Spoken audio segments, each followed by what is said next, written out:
Hello, we're picking up right where we left off with the continuation of the build of the right fuel tank here on Ryan Flies.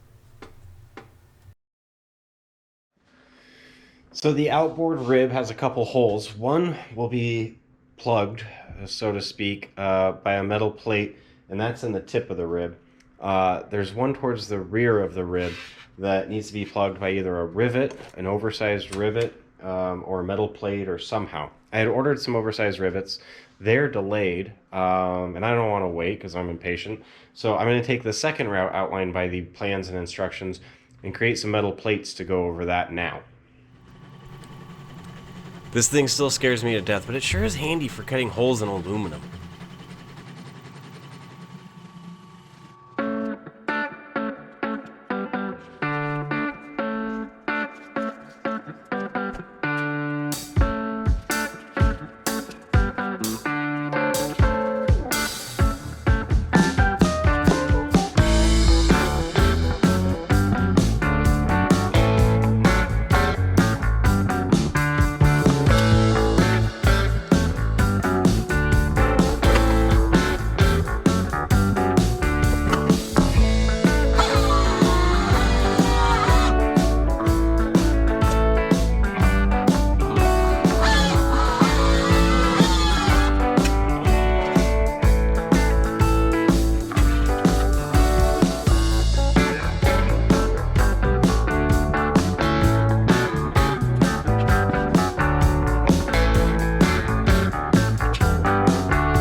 So here I am waiting a little bit further into the tank, its assembly and the sealant. I'm going to go ahead and get the stiffeners on.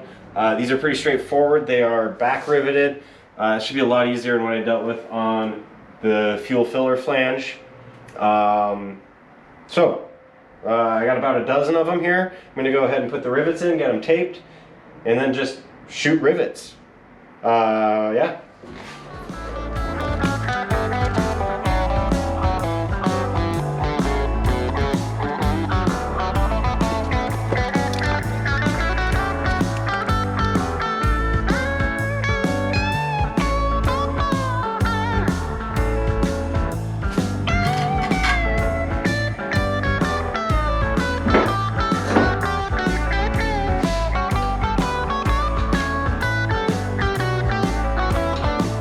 As far as mixing goes, I don't really know how much. I've heard that you can get a rib done in about an ounce, and I figured I've got about as much linear inches here as maybe 2 ribs. It's not. A little less. I think 2 ounces should be plenty. I'm gonna go with that. It's too much.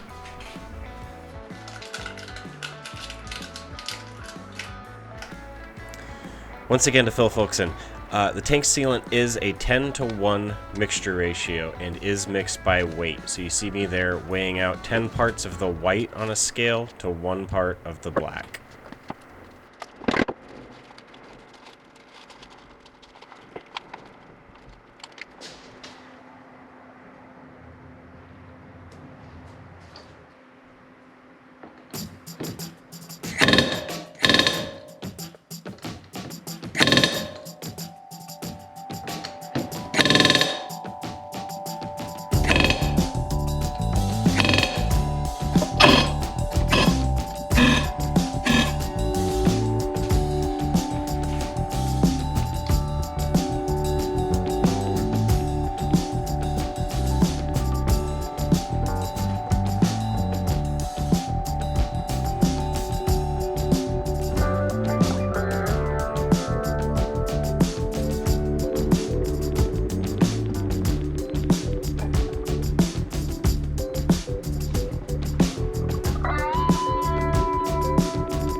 ways to procrastinate, so I'm gonna go ahead and jump into the first rib here.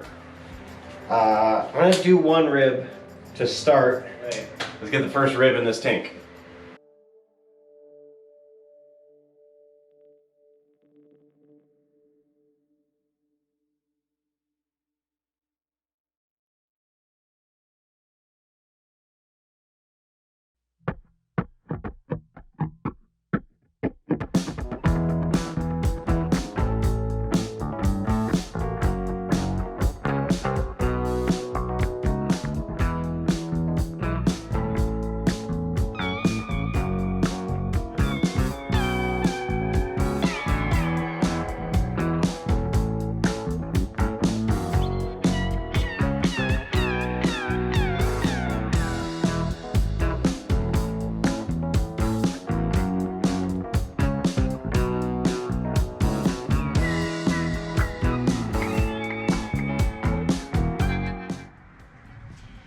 This is pretty exciting. I've got the first rib riveted on. It went a lot smoother than I thought it would. These clamps acting as little kickstands were a huge help. And cutting shop rags up into smaller shop rags and having a stack of them was about the best advice I have ever received. Because these little things are incredibly helpful. I'm just applying a dab to each rivet now.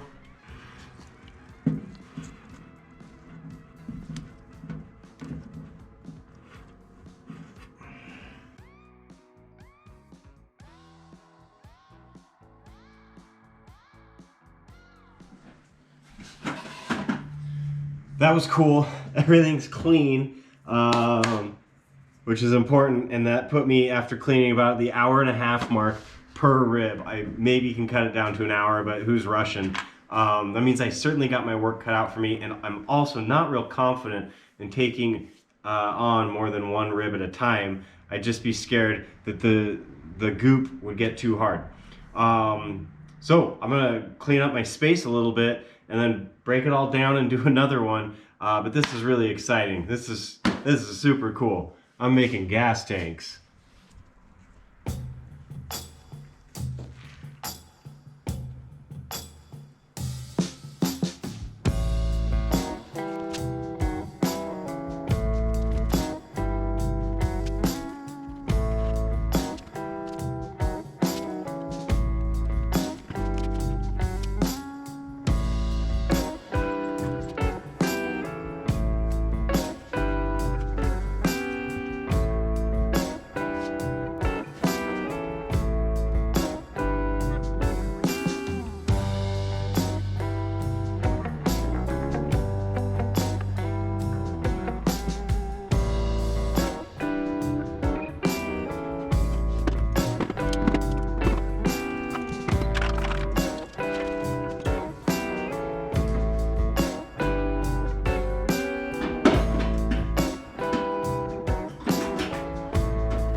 So installing the ribs one at a time isn't actually how it went down. Once I saw how much working time I had with the remaining sealant, I figured I could get 2 ribs done, and I did just that. I knocked out the remaining 4 interior ribs 2 at a time, and it worked out just great.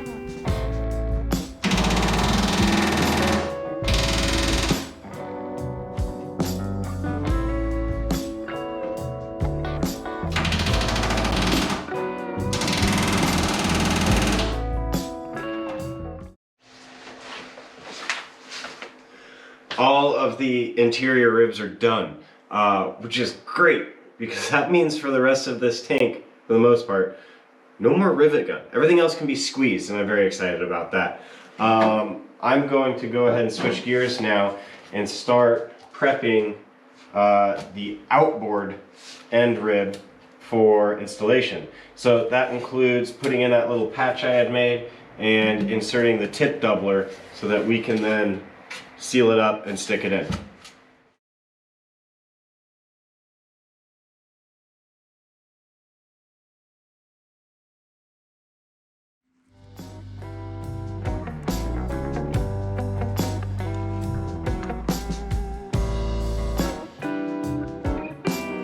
Okay.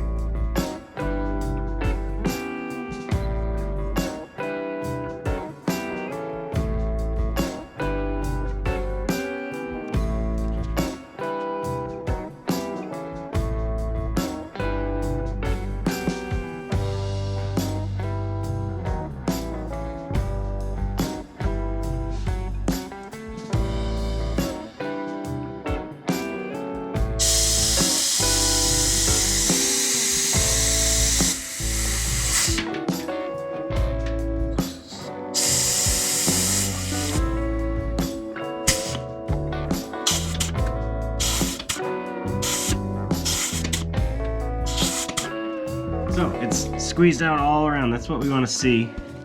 Now we will take our little tool, like every other rivet.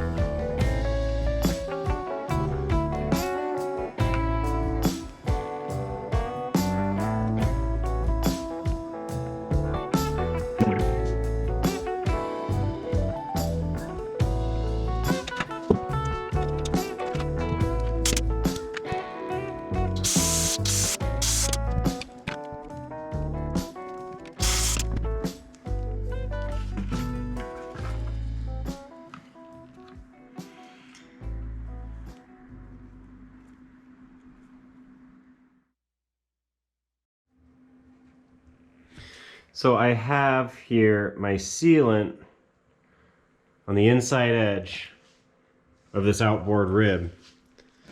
Now I just got to carefully drop it right in its place. Let's give that a whirl.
The ribs are in.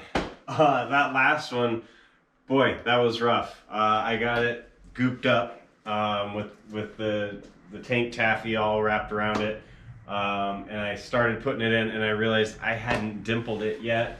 Luckily, the sealant on this last rib, you tend to put inward of the holes, and so I was able to dimple it while not completely demolishing the bead of sealant. It made a mess, but it's in. I got a nice fillet or seal on the inside, as you can see, and it's not incredibly disgustingly dirty.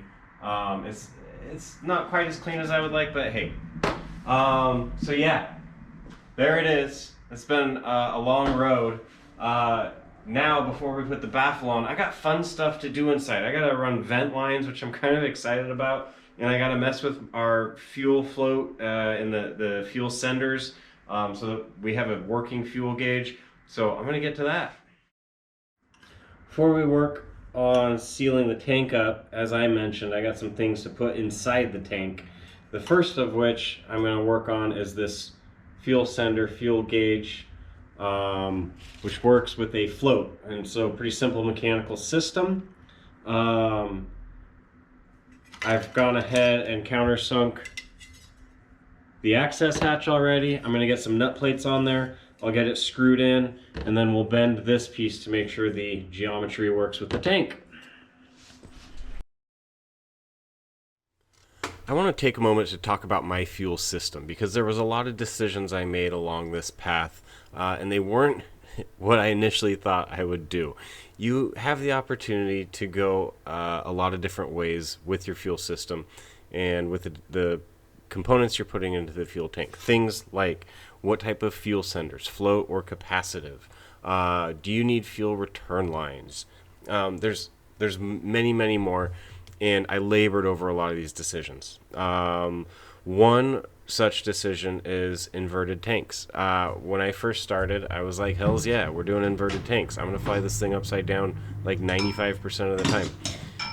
It turns out it's not quite that easy. Inverted tanks will feed your engine gasoline when you're upside down, but it still needs other important fluids like oil. And so you need an inverted oil system. And it quickly, like everything here, snowballed into a much bigger thing. Ultimately, I have decided that I will not do inverted tanks. With this being my first build, I want to keep the modifications light, some advice that was given to me. Does that eliminate aerobatics? One of my main reasons for getting the RV-7. No, it doesn't. As long as we keep the aerobatics mainly in the positive G, which still includes an awful lot of aerobatics, especially for someone who's not an aerobatic pilot yet, then I think we still got plenty of room to grow there. Fuel return lines are another one. I'm going to put in a vent line, but often in tanks you'll need another line running beside that for fuel return if you have certain fuel injected engines. I do plan on having a fuel injected engine, so I had to do some research and figure out if mine would require a fuel return line or not. Yours may. Be careful. You want to put that in before putting the baffle on your tank. I will not need one with the engine that I've chosen, or I believe I've chosen. Hopefully that doesn't change down the road. Capacitive senders versus fuel floats. This is another big one. Capacitive senders are great. They're more accurate. They're not these mechanical kind of antiquated looking beasts inside your tank. But there's some downsides to them too. And I won't get into all of them here. Needless to say, I'm taking Van's guidance and I'm using these fairly reliable fuel float senders that'll give me a good enough gauge on the fuel in the tank. Again, all of these are decisions that I've had to make, and I've had to do a lot of research in doing it. If you have further questions on why I've made the decisions I have, feel free to leave me a comment or shoot me an email.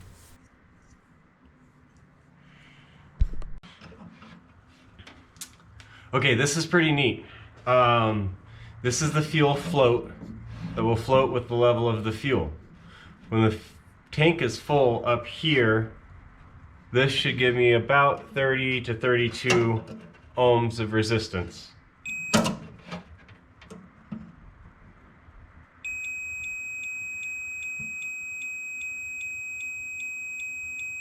Right there. And at empty, should be about 240.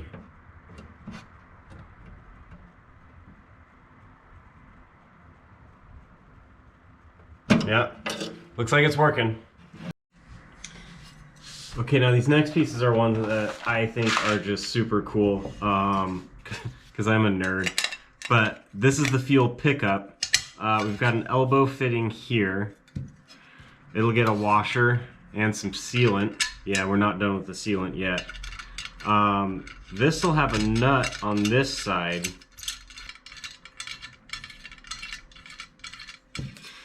On this side, we will have our fuel pickup.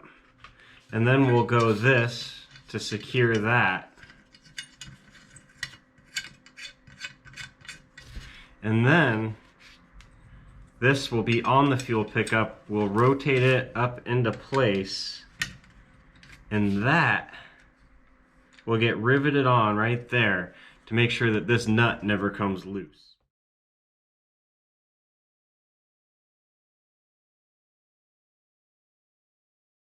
The only thing left now is to seal it up and install it once and for all. So I'm going to mix up a small batch of sealant.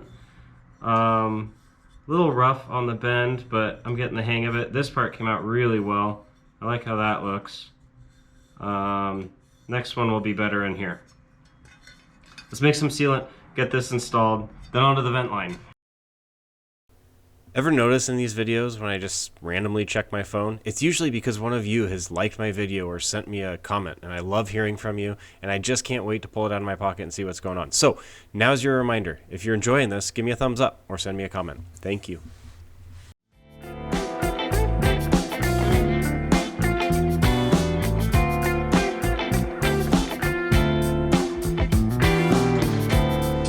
Alright, one of the last pieces to this puzzle is the tank vent line. That's going to run from one side of the tank to the very top of the other. So I'll give myself a little extra to play with.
And unfortunately, that is it for this one. I was out of time, I was out of patience, I was out of parts, and I was out of energy. Luckily, I have all those things back. And soon here, I'm going to be attaching the rear baffle to this tank, and we're going to see if there's leaks. I'm terrified there will be, and I'm terrified they're going to be in the worst place possible. But there's nothing I can do now, and hopefully, if there are, we'll get them fixed. In the meantime, I want to thank everybody who's had such nice things to say, who's given me thumbs up, likes, subscribes, and shared my videos. Keep it up. It keeps me going here, and I really enjoy what we're doing. I'll be back soon with a new episode of Ryan Flies. See you then.